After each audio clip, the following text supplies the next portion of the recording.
Okay. Good evening. Konbanwa. A great pleasure to be back here in Japan and meeting all these same faces again for the same time every evening.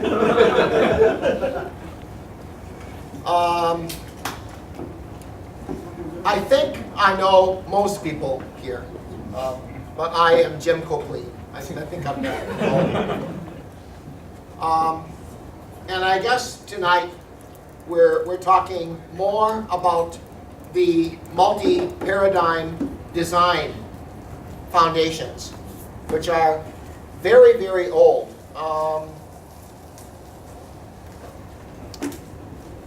When was the book? 1990? When it first came out in English? I have a hard time remembering. Copyright says 1999. 1998. But that's the English version or Japanese version? But copyright says. Yeah, that's fine. Or maybe it was the late 90s. 1999. No, that's about right. That's right. It's the end of the 1990s. Right, 1998. That sounds about right. But still, it's very old. That's what, 20 years old. Oh, it makes me. You want it on? Yeah. It makes me feel like The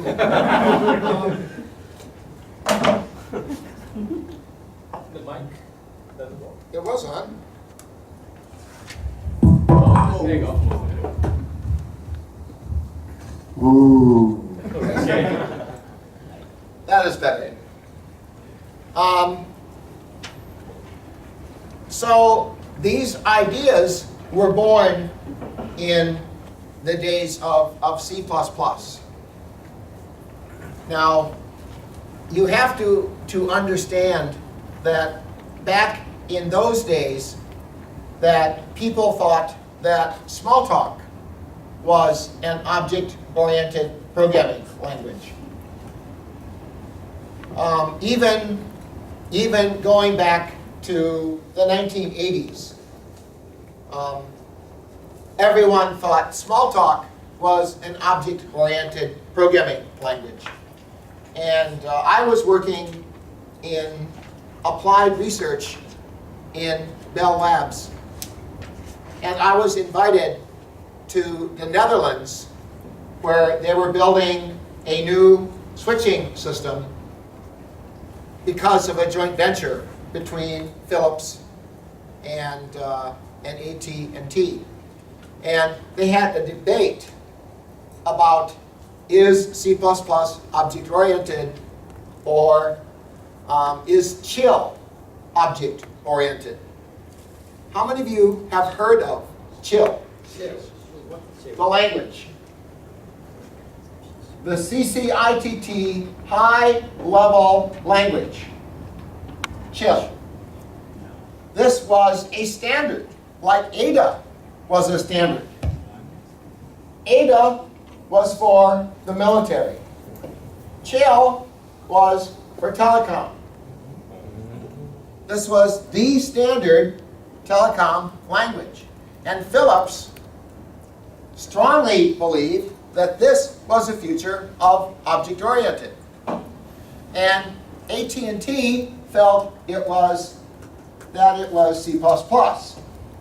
Well, there were fights going on between vice presidents about this. As if a vice president knows what object-oriented programming is.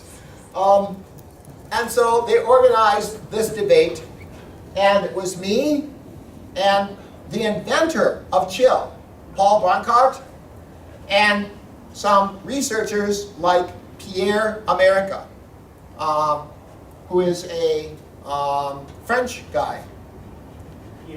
Pierre America, a very well-known language researcher. And we would have this debate about what is object-oriented. And so Brancard really was just, he was a nice guy. He didn't give too much of a talk. One of the Phillips people were telling why chill was object-oriented. Then I said why C++ was object-oriented. And Pierre America said that Pierre was working with Phillips. He said, no, of course chill is not object-oriented. And then we just all went to the bar and had a drink.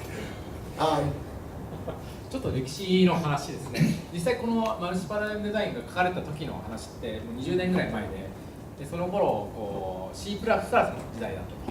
でその後でこう、ジムさんが、ベルケンで働いた時に、まあ、オランダのフィリップスとちょっとジョイントベンチャーをしてやった時にこう C++ はオブジェクトオリエンティッドなのかっていう議論をしたりとか、その辺の議論をした。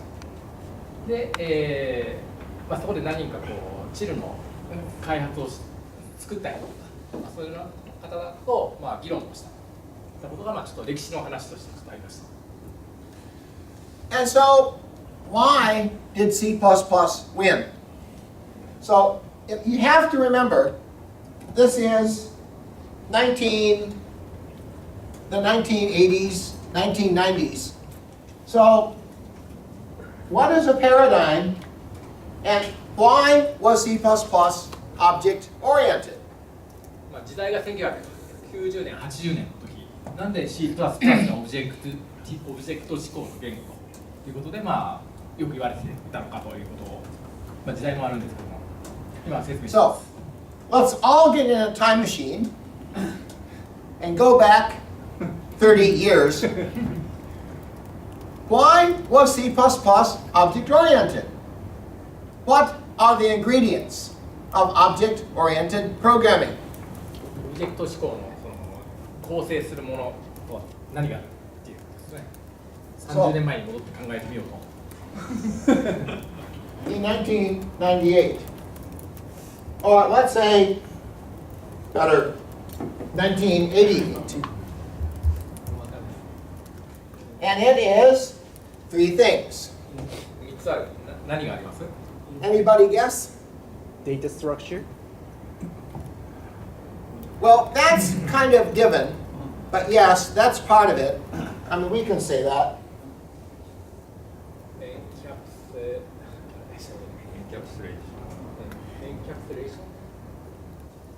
That is a technique that some object-oriented programming languages had, but it is not necessary.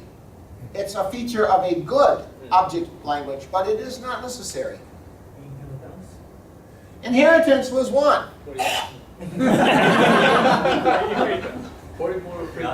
Yes! Polymorphism,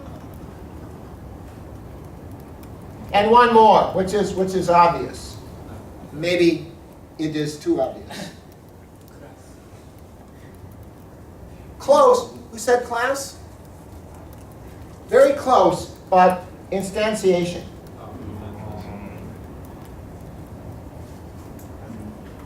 So this is what the object paradigm, this is how it was defined.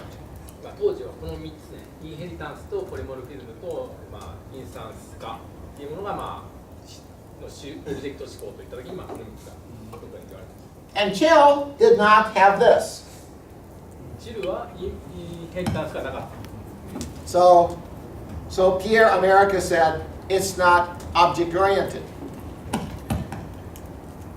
Now, I started thinking about this more generally and thinking, well, what is C++? I mean, you can do these things in C++, but Bjorn Strostrup has never called C++ an object-oriented programming language. シュラプラスを作った、喋れない。彼もずっとオブジェクト思考の言語とは言っていないんですよ。C++。It is a multi-paradigm language,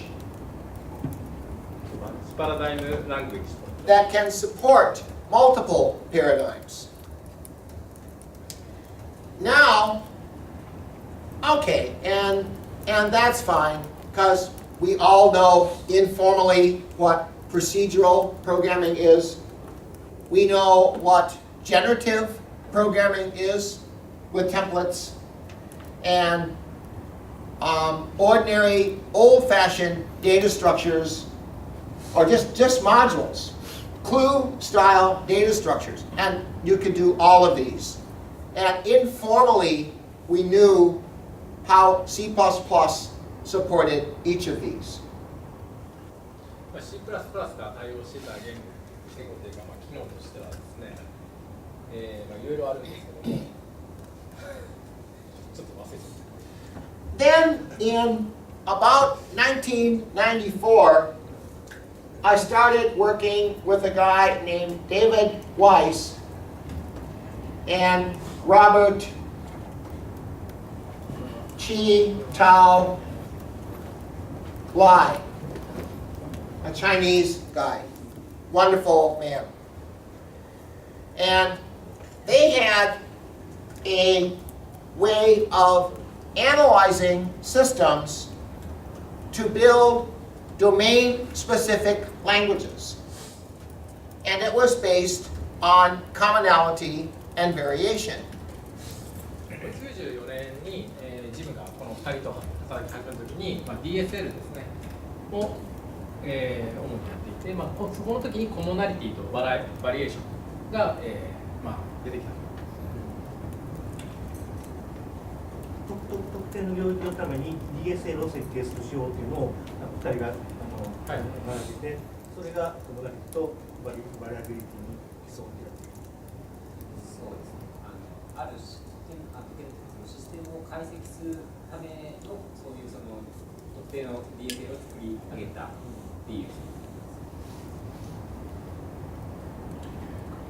So what you would do is look at a domain, and by domain, they would mean some business area that is quite narrow, like a parser generator, or one of the famous ones was a language to automatically generate audits for a database. Audits. To make sure the database was consistent after a transaction. Because telecommunications systems had huge databases and they needed to correct them if they got out of sync. And so we in research were asked to help with that, and we made a language that you could use to describe the audits, and then it would automatically generate them very conveniently. But Weiss and Lai had a method called FAST, family, abstraction, and specification, I think, technique. Family. It's based on software families. So I would identify families of modules or behaviors or whatever through commonality and variation. And I would use this knowledge to create a new language from scratch. And these were called domain-specific languages or application-specific languages. The parser generator and the audit generator are some examples of the DSL. Yes. Designed through FAST Yes. method. Yes. And it was kind of successful. many years later, what we would find if you do this for a very narrow domain, it's okay as long as the domain never changes. この問題はすごく狭い場所に対応するっていうことをずっとやっていた。だけど、まあいいんだけど変更があったときにいろいろ問題が出てきそうだと。So, domains usually evolve, or our understanding of domains evolved. So these languages ended being extremely brittle. Like, I just touch it and it turns to dust. It breaks. Very, very, very easy. Fragile. ドメインが変わらないんであれば、まあ良かったんだけど、でも実際ドメインっていうのはエボリューションっていうかもう進化していくものであるっていうことですね。つまり変わっていくんで、変わっていくにこのモデルではフラジャイル、つまりまあ弱すぎたっていう形ですね。すぐ壊れてしまうっていう感じ。ちょっと無理があったことです。So the problem is that the language was, I don't know, too constraining, 2つ制約が too narrow. 制約が強すぎる。Because it only served one purpose. Now, the analysis was very, very good. Very useful. We learned a lot about how to design by doing domain analysis. まあここでドメインアナリシスはすごい大成功というか、すごくいいものでだいぶ学ぶべきところが多かったけど、やっぱりこう扱うところが狭すぎるっていう形だと思います。You mean the idea of designing the language as the final artifact is too rigid? Yes, yes, yes. This is very... Too rigid. 硬すぎる。分析、コモナリティとバリアビリティの分析っていう概念は良かったんだけども、出来上がるのが言語に分離するという、ちょっとこう厳格すぎて脆くなってしまうという。ファースト自体は最後に DSL を作るというゴールのもとに考えられた手法。So I had a friend named Lizette Velasquez. She's still a friend. Lisa Velasquez. Beautiful, wonderful woman. She is still at AT&T. Or no, what are they these days? Nokia? AT&T became Lucent, and that became Nokia. So they're now part of Nokia. And what she did, and again, this is in the 1990s, is it did a very thorough domain analysis, commonality and variation analysis, and then implemented in C.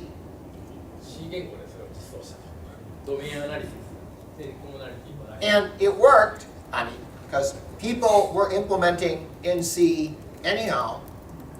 The design was reasonable, but they really understood the shape of the business by doing this domain analysis. So their designs evolved very, very well, even though they were in C. C で書かれててもドメインアナリシスをちゃんとやっていて、しっかりしていたものだから、まあ、変更にもできた。I think I know her. I think she is a picture person with the pile of documents here at AT&T. So, what was the name? Lizette Velasquez. Yes, yeah. I have seen her picture. Really? Actually, not real picture, of course. Really old picture, but she was standing beside the pile of documents of. Actually, this is a program of the. She was. Don't know. I can show you later. So. Now, the problem was it takes a lot of discipline to go from here to C. This takes a lot of insight, a lot of discipline, a lot of conventions. 多分 C で書くにはいろんなこう制約がディスプリンっていうとかをまあ制約しないとこう実際にはこの実装をするのってこ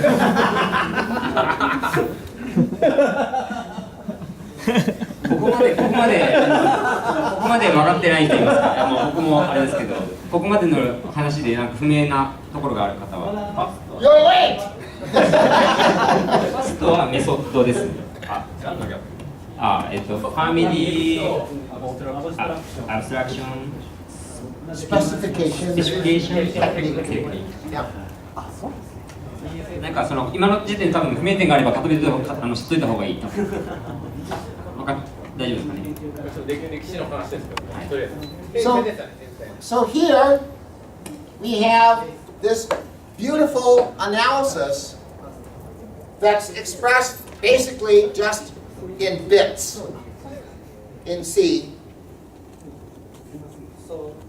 And here we have something called object-oriented programming that's implemented in an extremely expressive language that can express commonality and variation. 表現力豊かな言語がここで生まれました。C++ です。はじめその DSL を作るんじゃなければいて、プログラミング言語でそのコモナリティとバリアビリティを調整表現しようとしたらうまくいったんだけども、C でやると非常にこう苦労したと。コモナリティとバリアビリティを C に表現するところで非常にこう大変だと。でそこに C++ っていう言語があって、C++ を使うとうまくいく。文脈がそういうことですね。So you mean the C doesn't have a proper construct to express the commonality and variability, Right. but C++ did have. C++ did. Very, very, I love this word, rich language. Some people would say complex.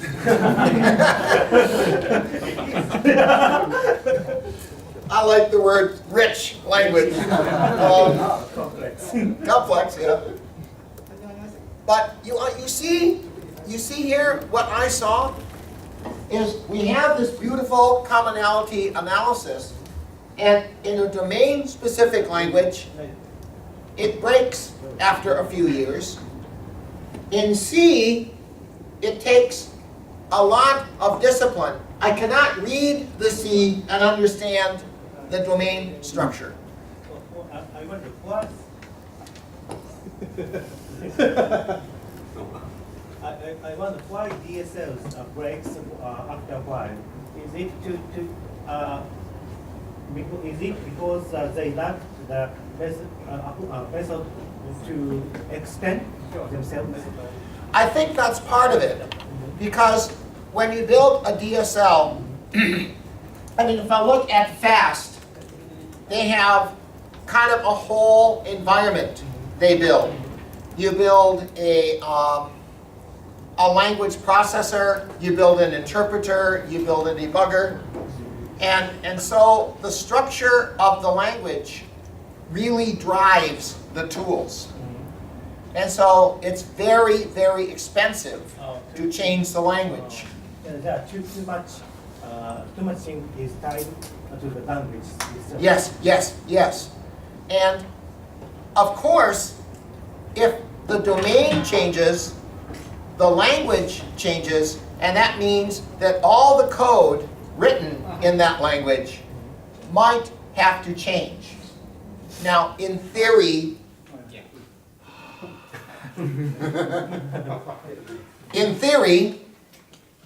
they could have made backward compatible changes, but that is extremely difficult to do in a language that you want to be accessible by inexpert programmers. And that was one of the goals of a DSL, is to allow non-experts to be productive. 杉本さんの質問からだと、なぜ DSL がそんなに壊れやすかったのかという質問をされたと思うんですけど、はい、でそれに対して、回答としてはすっごい雑に言うと、その DSL の言語自体が、言語仕様と機能が結合しすぎているということなんですね。僕が聞いたのはその言語だから拡張するのは難しいっていう点もあるのかって聞いたんですけど、はい、一つはそれはもう一つはデバッガーであるとかいろいろエディターであるとか、そういう言語の周りにあるものがついてきて、それを全部修正しなくちゃいけないし、それから言語仕様を変えていったらバックワードコンパチブルにしないといけない。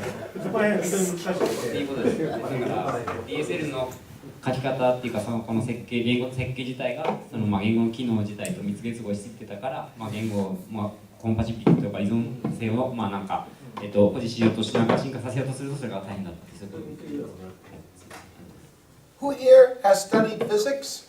物理勉強したこと。物理学を履修した方は Adiabatic compression. 物理学をしていました。He's a chemist. Oh, you are physics. Have you seen? Okay. Adiabatic compression. You do that.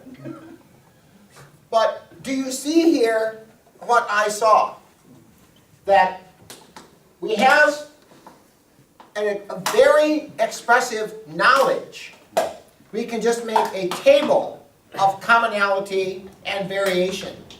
And you have seen these in the multi-paradigm book, right? Where here's a commonality and here are the parameters of variation. So we know how to express that in a very elegant way. そもそもその言語になる前のそのコモナリティ、あとバラエティのこの状態のものっていうのは非常にその表現力豊かな状態で保たれているはずですという話をしています。And we know how to express that table in a very constrained domain-specific language for some domain.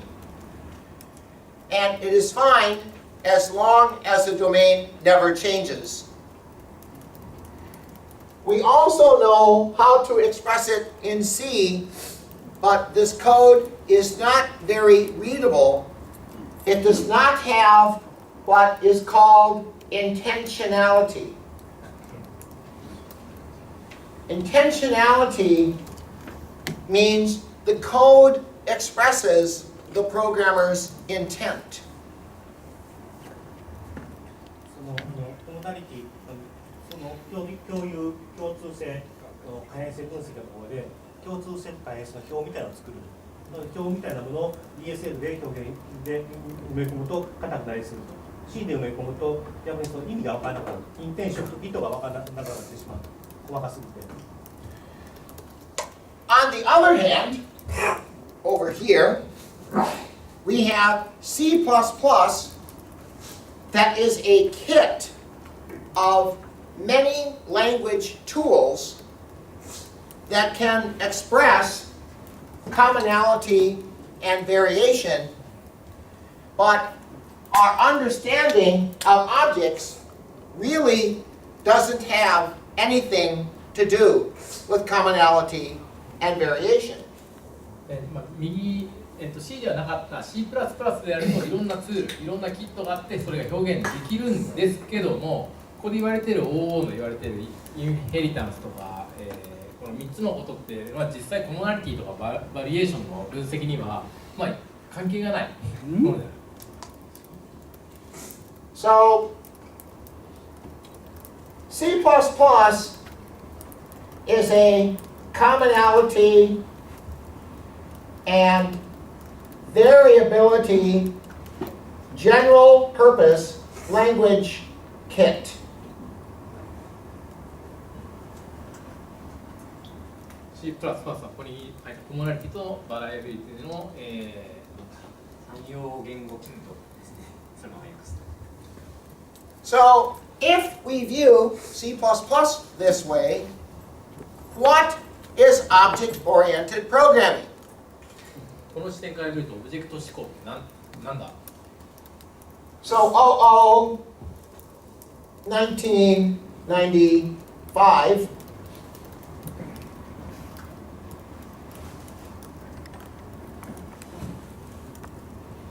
equals common signature シグネチャーの共通性ですね。